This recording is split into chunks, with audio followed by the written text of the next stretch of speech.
أعوذ بالله من الشيطان الرجيم. بسم الله الرحمن الرحيم. الحمد لله رب العالمين الرحمن الرحيم مالك يوم الدين.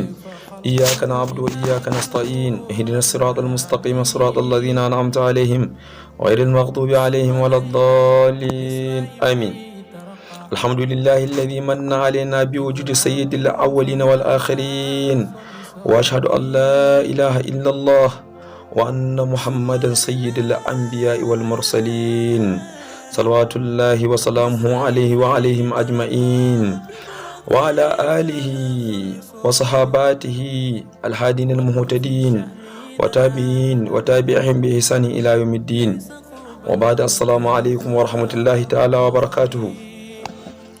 ‘Yan uwana, barkanmu da wannan lokaci, ne mana barka da warhaka, da fatan kowa yana cikin ƙoshin lafiya. Bayan haka, ‘yan uwa, ne mana albishir da buɗe sabuwar wannan tasha tamu ta Mahasmin TV, inda za ta dinga kawo mana wa'azuzzuka na malamai daga ƙasashe mabambanta, da garuruwa da kuma jihohi baki ɗaya, inda wannan tasha ta yi duba sakamakon mutane inda suka rafkana kuma suka karkata zuwa wajen neman duniya, inda aka bar gwadaban koyarwar annabi Muhammadu sallallahu alaihi wasallama. Sannan kuma wannan tasha tamu bata tsaya a nan ba, za ta dinga kawo muku zikirai, wanda kowanne mu ya san cewa zikiri shine abincin ruhi. Da zarar kana jin zikiri, zaka dinga samun nutsuwa, zaka dinga samun dama ta komawa cikin bin umarnin ubangiji subhanahu wata'ala da kuma bin sunnar manzon Allah sallallahu alaihi wasallama.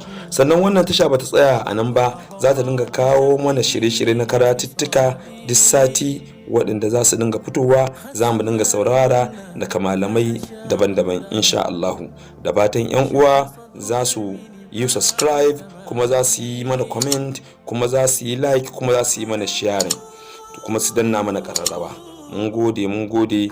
Allah Ubangiji ya ƙara mana soyayyar shugaba annabi Muhammadu sallallahu alaihi wasallam. Wassalamu alaikum wa rahmatullahi ta'ala wa barakatuhu. Ma'assalam.